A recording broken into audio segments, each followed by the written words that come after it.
Thank you for tuning in to another episode of the Badass Wellness Coach Show for coaches, practitioners, and wellness experts on a quest to become the go-to expert in their field. I'm your host, Di-Di Hoffman, and today I'm doing my happy rain dance because I have Steve Gooch with me. Steve is widely considered to be Egypt's #1 Reiki teacher and practitioner. He's also the author of 2 well-respected books on meditation and Reiki. Our topic today is Ninja Your Emotional Blocks. Embrace your inner Buddha. So sit tight. This is going to be one badass episode. Steve, welcome to the Badass Wellness Coach Show. Hi, Di-Di. Good to be here. Awesome having you, my friend. Steve, would you like to please introduce yourself to my dear wellness besties? Yeah, sure. I guess from that introduction that you just gave, there'd be an assumption that I'm Egyptian. I'm not, although I've actually taught hundreds of people, worked with hundreds and hundreds of people in Egypt. I'm actually English, but I've spent the best part of the last 20 years really working in Egypt. And when I first got started there, which was back in 2001, I guess, I was the only Reiki teacher in the country back then. So it's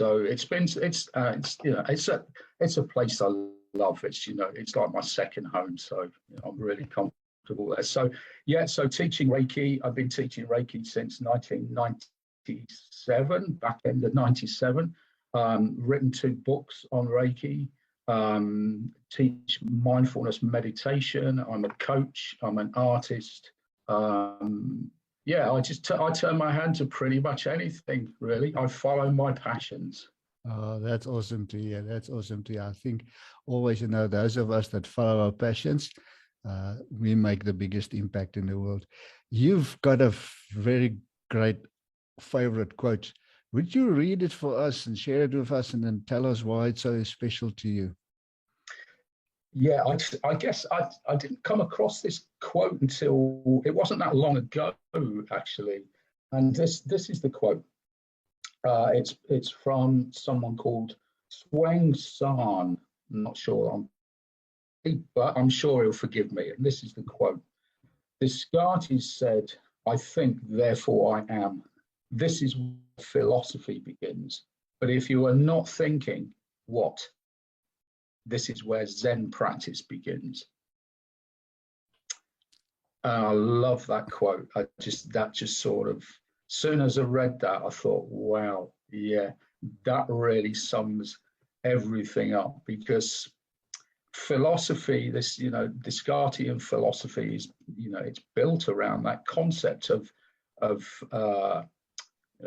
the process of thinking is one of the things that defines you as a person, somebody that can claim that word I. But thinking is not who you are. And anybody that's been involved in any sort of long-term meditation practice or mindfulness practice will realize quite quickly that you can't define yourself by that word I, because there is no I.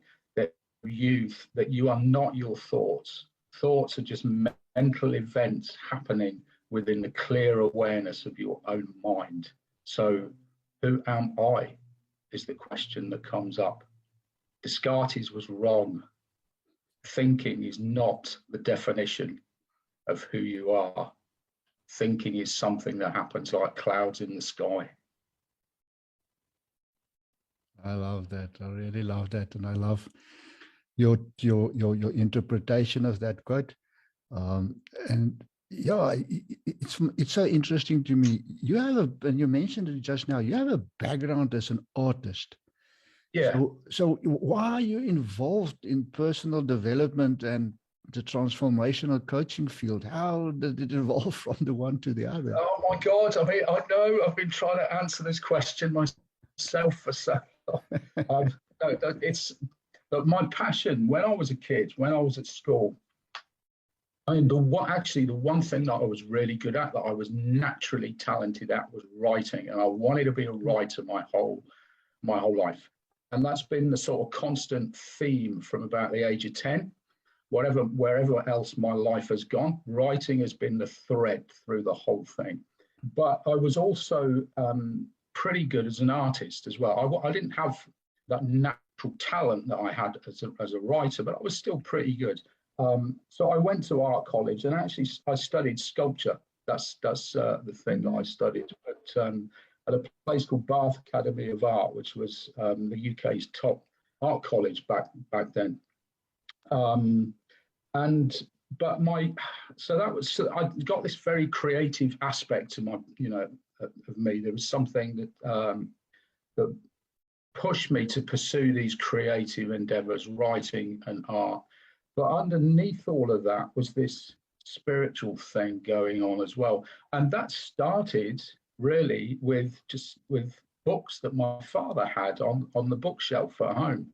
Then it was he had books on Tibetan monks and hypnotherapy and pyramid energy, and there were a couple of Dale Carnegie's books there, and Norman Vincent Peale, so and by the time I was sort of 14, 15 years old, I'd read all of those books, so I guess by the time I went to university, I remember at the age of 18, I was at university studying sculpture one evening with bunch of other students, and I would hypnotize people as a party trick because I taught myself how to do it through my dad's books.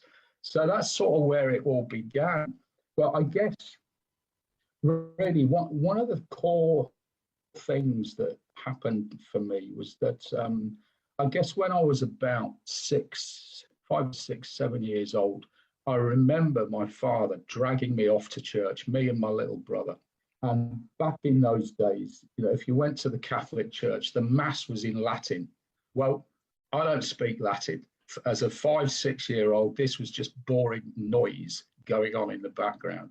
And because I had to go through this every single week with my brother, it put me off the whole concept of God.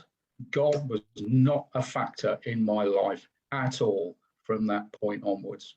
But when I got into my 20s, I guess because of my own sort of spiritual leanings, although I get the God that my father had sort of tried to force upon me as a child, I started to ask myself, well, what is there out there? Because there's something. Who is this? Is this the God that my father taught me about? Or is this God, but a different God to the one my father taught me about? Or is it just an energy?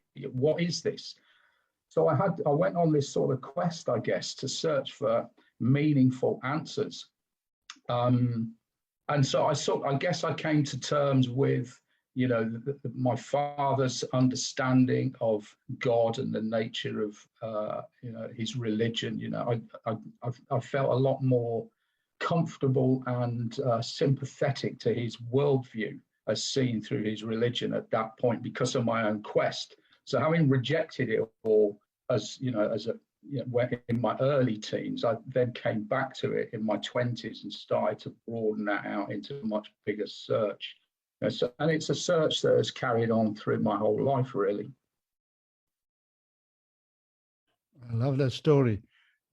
Specifically resonate with the fact that you call it a quest, because it is a quest. It's something that we all strive towards, but we never reach that end. There's no final destination.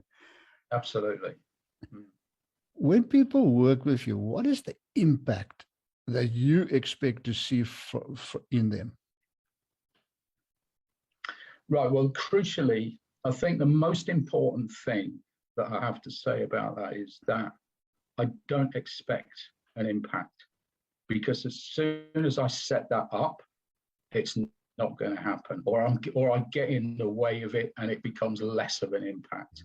So I go in there with a very open agenda. Let's just see if something happens. And as a consequence of that openness, that I guess I try to maintain an inner stillness in my approach. And because of that inner stillness, magic happens, because there's none of me getting in the way of what is happening for that client, that other person. Yeah. And, I see extraordinary things happening for people, you know, in a day or two, just their whole lives just flipping around, transforming in astonishing ways. I had I'll give you one example. There was a woman came to work with me. This was in Egypt. I guess probably about a year ago now, and her father had died about 3 weeks before she came to work with me, and she was in a big mess. She was emotionally destroyed at that point. It was literally just 3 weeks since her father had passed. She came to me to learn how to talk to her father. She wanted to connect with her father, speak to him. And I get that, you know, she's a distraught woman. Her father's just passed, you know, I understand that motivation. And I wasn't going to get in the way of that. I wasn't going to say, no, that's not what I do. I'm not going to teach you how to be a medium. Yeah, what I did was that I just acknowledged that, accepted that. And that's okay. That was a good place for her to be in at that point on her journey. And I took that, and then I just worked with her. And I taught her Reiki, I taught her meditation, and because she had such a powerful desire to be in communication with her father, she committed to the work that I gave her relentlessly. And I remember about 2 months after we started, she said to me, I just can't believe how fast I'm getting over my father's death. She said, this is astonishing. I'm doing this okay at this point. But what was happening for her was she was going on an unbelievably accelerated healing. She wasn't talking to her father. But by this point, that was no longer the objective for her. She had realized that actually that journey for her needed to be a healing journey, you know, the sort of normal healing journey we all go through when someone passes, but at a very fast rate. And she was, bang, she was okay within 2-3 months, which was astonishing to see, you know.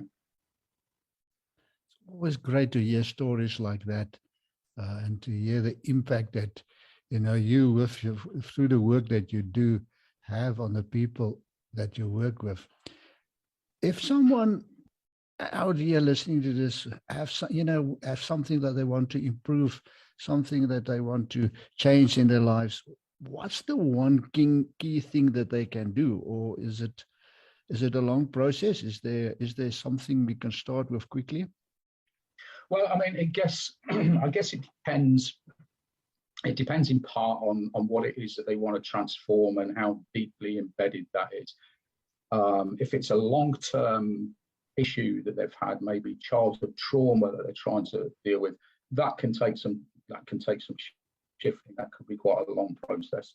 But I would say if you really want to start working on any emotional stuff, whatever it is, you know, it could be a really serious thing, it could be less serious, but if you want to start shifting that in any meaningful way, you really need to start engaging with mindfulness meditation. That would be an absolutely number one place to start. Start with that. And my personal experience is that literally 2 weeks, although the changes are subtle, they're very small, you do start becoming consciously aware of shifts happening. Emotional shifts start happening on very subtle levels very quickly. And that gives you hope and confidence to carry on. But meditating once every week or every now and again, this is completely useless. You might as well just get up and go and have a coffee. You know, it has to be a sustained practice. You need to do it every day, like brushing your teeth. It needs to become part of your daily routine. Then you're going to see magic happen. That's where I'd say start with a good mindfulness practice. Power of that practice is astonishing. And one thing when in our pre-interview that you mentioned to me that you don't like at all is the notion that when we meditate, we should listen to some new age or relaxing music or oh my God, this drives me nuts. And I get it, Di-Di, because, you know, when I started, I did the same thing a lot of people are still doing these days. You go to a workshop and you're going to do a meditation practice of some kind, and the teacher or the facilitator will put on some nice, soothing sort of new age music just to get you relaxed and get you in the zone, and you sort of buy into that. Well, that's how you meditate because that's the way everybody does it. Yeah, but think about this. We've all seen video or film of monks in their temples or their monasteries at some point on TV, maybe. Yeah. How many times have you seen those with their headphones on, listening to their favorite tunes? Never, never. This never happens. You don't meditate to music. This is not meditation. This is chilling out and relaxing. And again, if you're going to play music in the background, you might as well get yourself a good book, a glass of wine, go and sit on the beach and chill out properly because you're not meditating. What you're actually doing when you put that music on is you're actually putting an obstacle in the way. You're deliberately making your job in meditation much more difficult because now you've got the music to end with. We don't want to create an environment for our meditation. We just sit wherever. In our office, in our living room, in our car when it's stuck in traffic. You should be able to meditate anywhere. You shouldn't need to condition that space with, music or particular incense or a certain level of lighting. This is not what meditation is all about. You sit wherever you are and you drop deeply within. Oh, thank you for sharing that.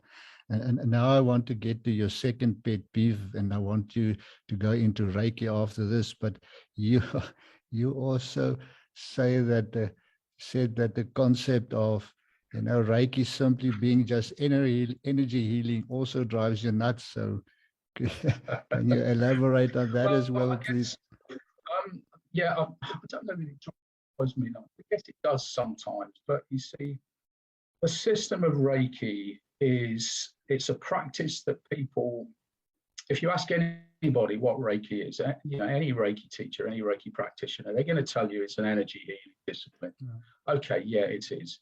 But it is so much more than this. And actually the energy healing thing, it's not a big deal. I can teach a 5-year-old how to do energy healing, and they're just as good as any adult. In fact, I have taught 5-year-olds, and some of them are better than the adults that I've taught. So there's nothing special about the energy healing. What is special is using that system to deeply explore yourself. Now, I see, and this is true of some of my own students as well. I mean, I've seen other people say, well, what do you do? And I say, I'm a healer. And I watch them inflate. I watch their egos inflate when that dreadful word healer comes out of their mouth. We should abolish that word from the English language because they're not healing anybody. Not even Jesus called himself a healer. So who are we to use that word, So that word's not helpful at all. And actually, being a healer or being an energy practitioner, as I said, that's the easy bit. There's nothing special. There's nothing to be, nothing to raise your ego over in this practice. What is special, what is something that you should be proud of is having the courage to use that system to deeply explore yourself, your own spiritual makeup. That takes courage. That's actually quite hard because most of us don't want to look at ourselves. We need to focus outwards and just give somebody else a Reiki treatment. No big deal. But focus inwards and look at your own stuff. That takes a lot of guts sometimes. That's something that can be celebrated. And that's actually the core of the Reiki system. The whole of the Reiki system is built around that notion of working on yourself. And I don't mean putting your hands on and energy healing. That thing needs to be put aside. This is a byproduct of the system. It is not its focus, was never intended to be the focus. The focus of the system is deep meditation work. That's what the Reiki symbols are all about. Symbols that are quite contentious in various countries around the world because people question their origins and do they mean this and do they mean that and are they attached to spirits and what religion do they come from? Lots of big questions around that for many people. But those devices are for you to meditate on. They're not about healing. They're about meditation. That's the core of the system. And if you can get into that practice, the system of Reiki will take you to an experience of the absolute. It will let you touch the true nature of reality.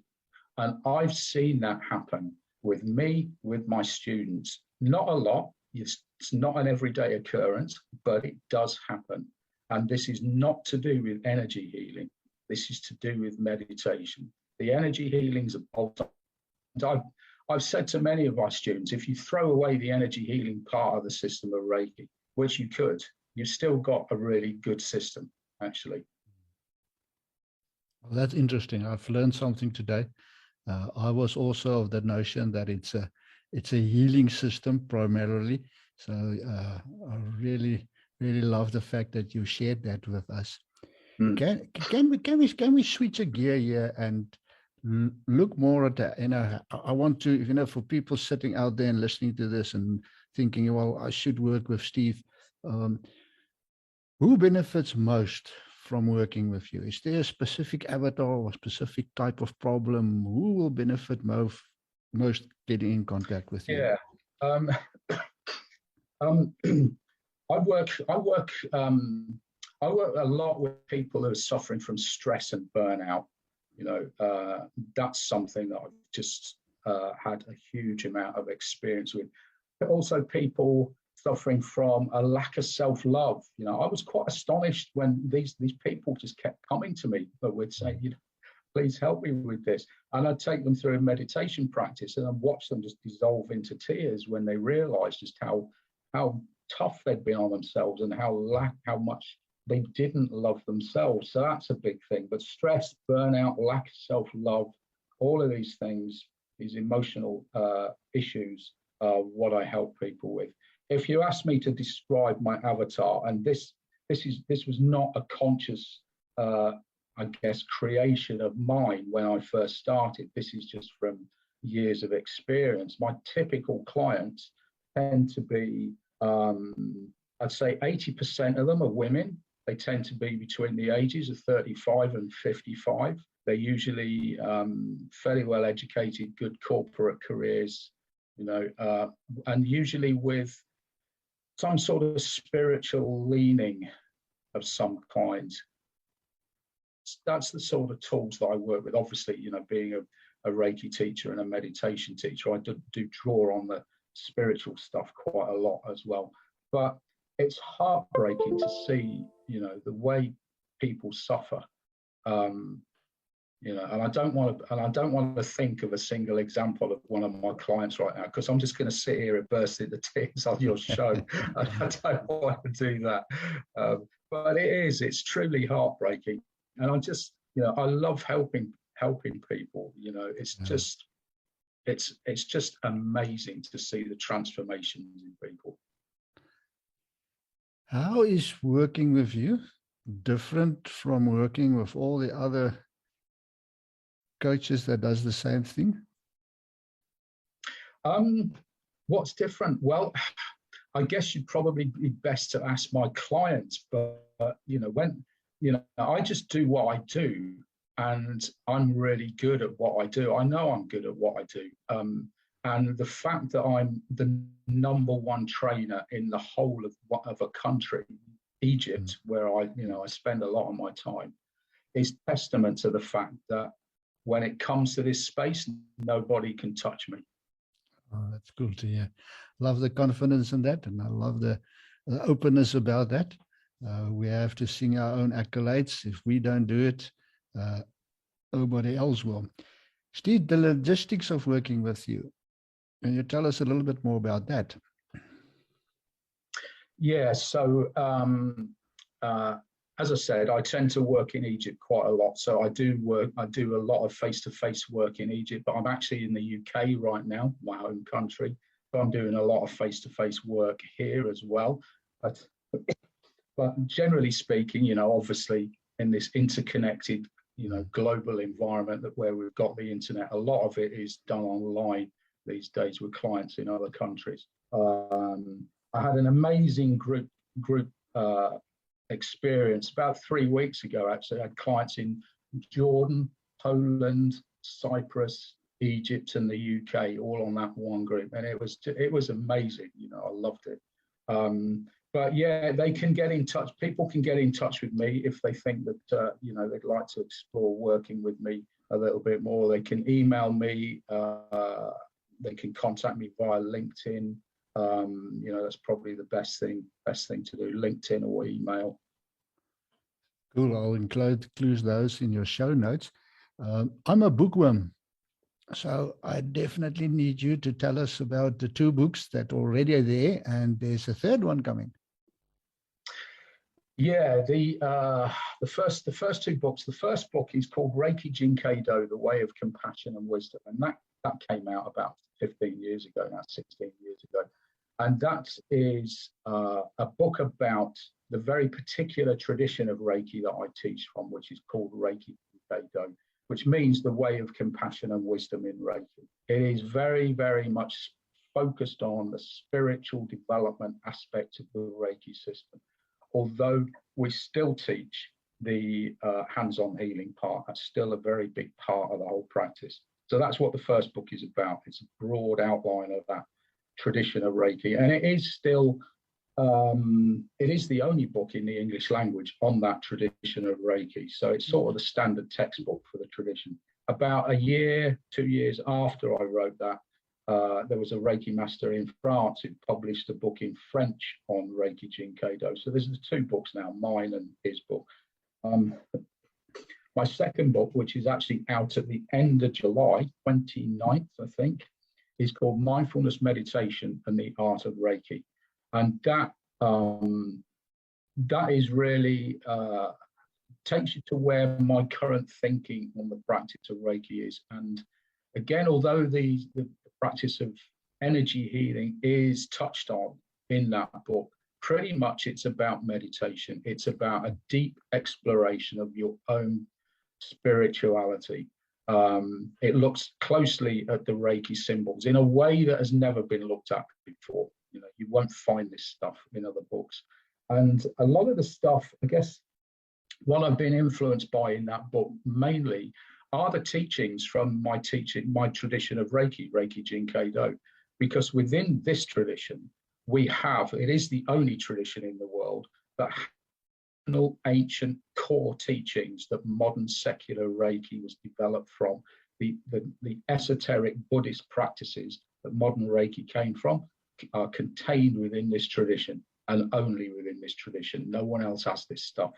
And all of that has influenced and flavored my current book quite deeply. I mean, you'll see it. I mean, it goes really deep into the nature of this system, and establishes the fact that the whole of the Reiki system, whether you see it as just an energy healing system or not, is built on the foundation of meditation. That is the core practice within the system of Reiki. So that's coming out on the 29th of July. The third book, well, I'm sort of bouncing a couple of ideas around for the third book now. They keep coming and going at the moment. So I'm not sure where that's headed. It will not be a Reiki book. But then I said that after I finished my first Reiki book, and then I wrote another one. But the plan this time is it won't be a Reiki book. I want to write something else. Okay, cool.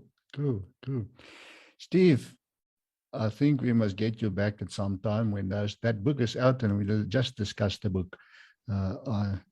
That'll be great. But yeah, before we get there, any final words of advice for our listeners? Yeah, I'd say try and get into the flow of life. You know, don't struggle so much. Don't strive so much. Let life flow. You know, and I'll tell you a little story about a student of mine on a Reiki class. This was about a year ago. A guy called Shadi. I love him. He's an amazing guy in Egypt. And he was on his first degree Reiki class, and he was doing a Reiki treatment. And literally, he won't mind me saying this, but literally, I mean, it was like watching a robot give a Reiki treatment. It was very mechanical. It was terrible. And I said, Shadi, no, please stop it. This is not how we do it. And I took him to the window and I said, Shadi, look, there's a tree outside. Look at that tree. Can you see how every single one of those leaves is just blowing in the breeze? I said, be like one of those leaves. Just flow with the universe.